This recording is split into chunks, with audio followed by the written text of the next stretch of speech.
Hello, and welcome to This Week in James City County. I'm your host, Renee Dahlman. Today, we have joining with us on the podcast Detective Logan English. Detective English is with the James City County Police Department. Welcome. Hi, thank you. I'm glad to have you here.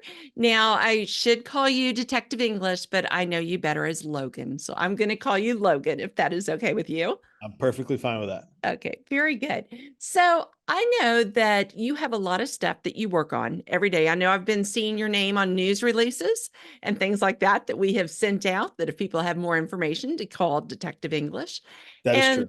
yes, so we thought that it would be a great idea for you to come on the podcast and just talk with us a little bit about things that we need to be aware of here in James City County. Yeah, well, first and foremost, thank you for having me on. Of Greatly course. appreciate it. And yeah, we are very busy right now. It's getting to be that busier time of the year. The weather's starting to break, and we're having some nicer days. Recently, you mentioned seeing my name on a bulletin. It's from a recent robbery that we had of a McDonald's fast food restaurant Mhm. right there off the interstate in Toano. It happened on January 25th. We still haven't found the person responsible for it, and information that we have right now is very limited. Okay. We know that the offender is a female. We know that she did not drive there. We don't have any vehicle information. I would just ask people if they've seen the bulletin, take a look at it again. She's wearing very distinct clothing, and I would love for people to be able to see a video because she walks in a very distinct way. And technology makes that kind of difficult, but I would encourage the public just to continue to look at it. We do offer monetary rewards for information that helps lead to an arrest and ultimately a conviction. So, Well, and I'm of course showing right now the bulletin and some okay. pictures as well. So I think that this is a great opportunity to hopefully get this in front of more eyes. And so if people are listening to the podcast, you may want to go on to the county's either the county's Facebook page or our website at jamescitycountyva.gov. And I know that we have a link to that information as well, so people can see her there. So how long have you been with James City County Police? I have been with James City. I apologize. We have a green building. I don't know if That and I is a was, first. I don't think yeah. that's ever happened on the podcast Well, it's before. proof that we do have a green building. I was too still for too long. I've been with James City for just over 10 years. Actually, I celebrated my 10-year on December 15th. Congratulations. Thank you. Thank you. I got my cool little cup. Very good. Yes. Yes. How long have you been a detective? So half that time. I Okay. started, interestingly enough, I started my first day in investigations or in the criminal investigations unit was my 5-year anniversary.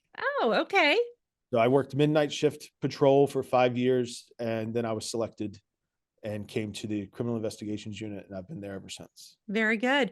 And I know that sometimes people think that going from a uniform or a street officer to investigations, that it's a promotion process, but really it's a special team, right? That you put in for.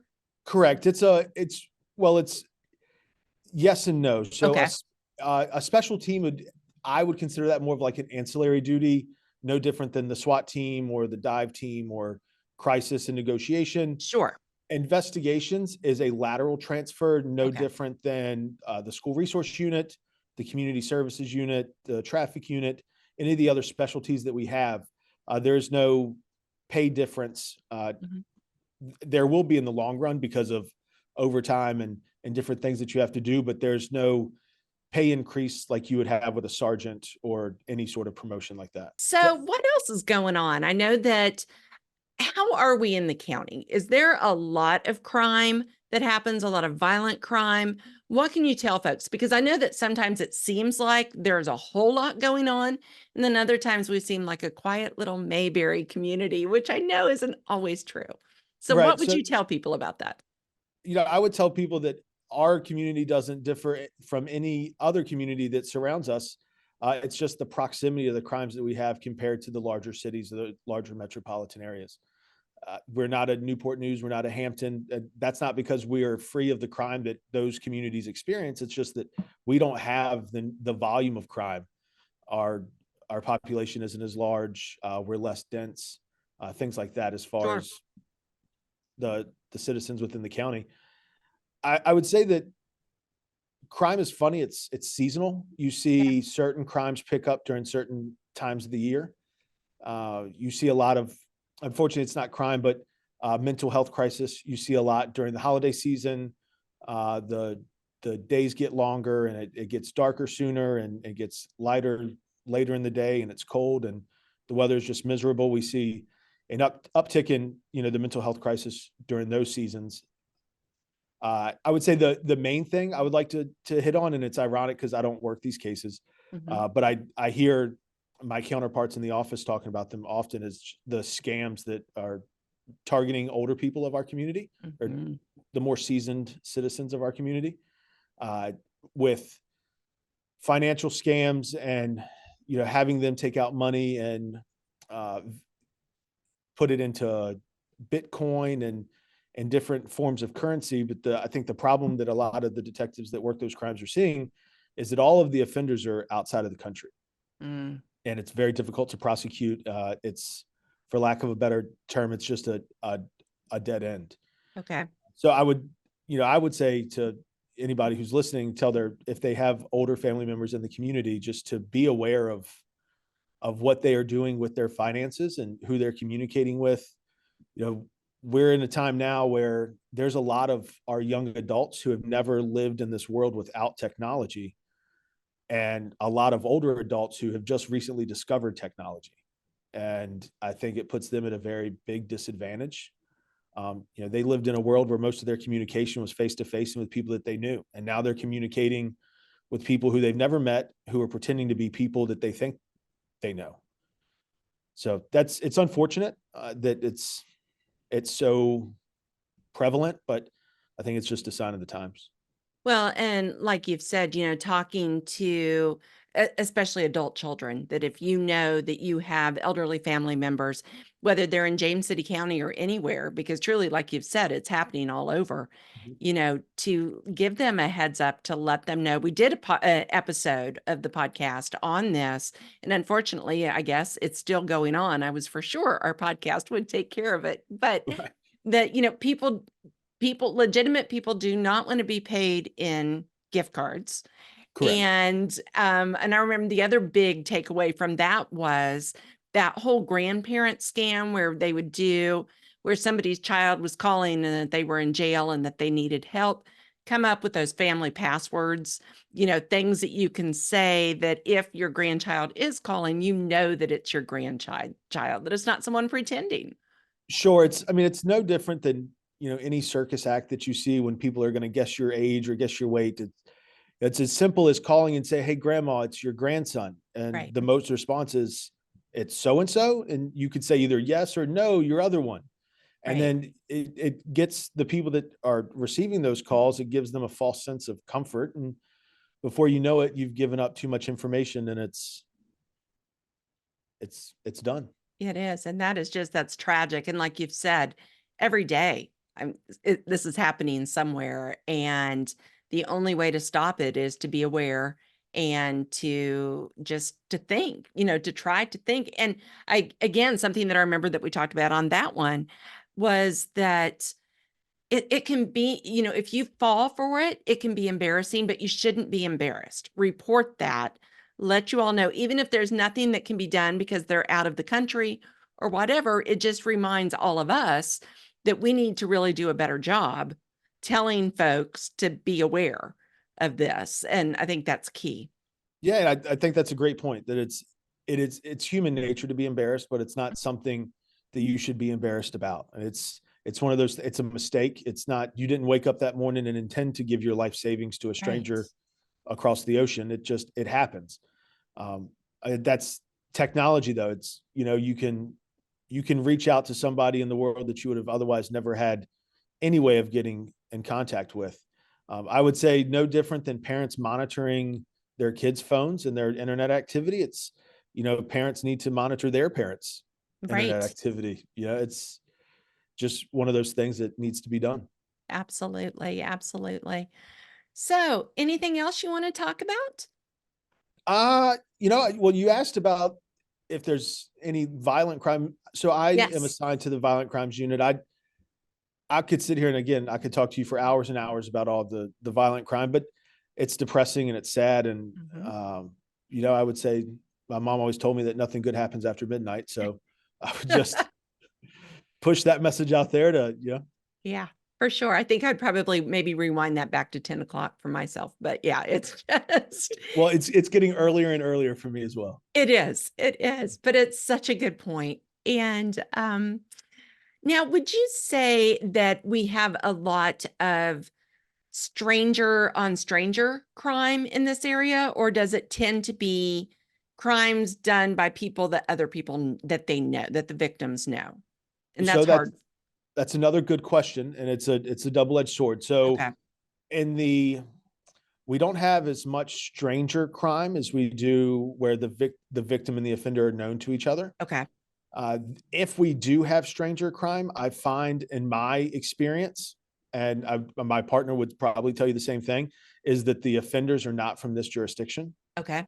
They come from outside of the jurisdiction, and that could be something as simple as when vehicle break-ins are rampant within the community. At least one or two times, there's bound to be an interaction or altercation between a vehicle owner and someone breaking into that vehicle, where the people who came to James City County didn't intend to get into an altercation with the owner of that vehicle, but it's just bound to happen eventually. We don't have a lot of somebody from this neighborhood in James City County goes to this neighborhood in James City County and victimizes someone. That's just not saying it doesn't happen. It's just not as common as the unknown offender being someone who's not a James City County resident. Okay.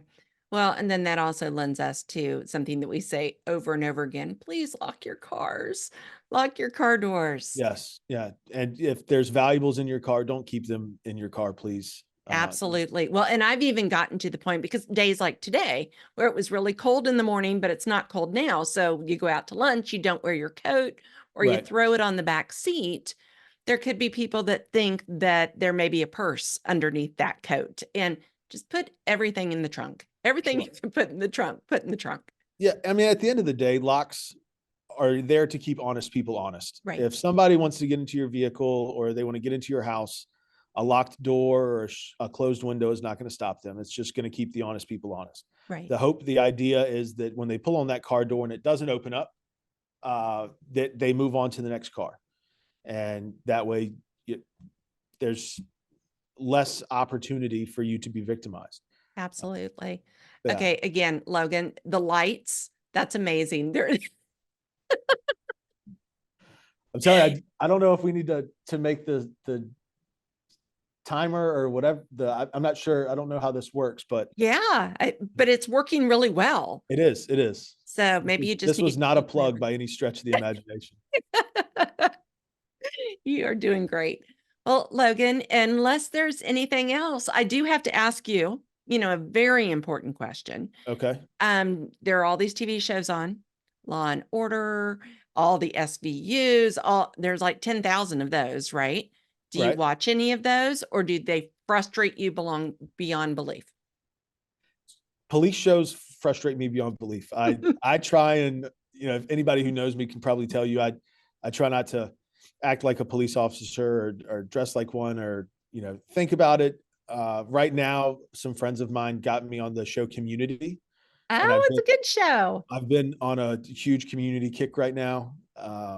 But no, there's not a lot of police shows that go on in the English household. Yeah, that is good because I know, from my household that can be very, very frustrating. Right. So, CSI, Law and Order, all of those TV shows have done us a disservice. mm, It takes a lot longer than 27 minutes, excluding commercial breaks, to solve a crime. We don't have a CSI lab where we can put fingerprints into a database and 2 minutes later get a hit back. I think right now, to send DNA to the state lab, you're looking at 9 months as to get an answer back. Firearms are well over 4 months. Fingerprints, there's a huge inundation of work for those lab techs to do at those labs, and there's only but so many of them in the state. I think 3 or 4.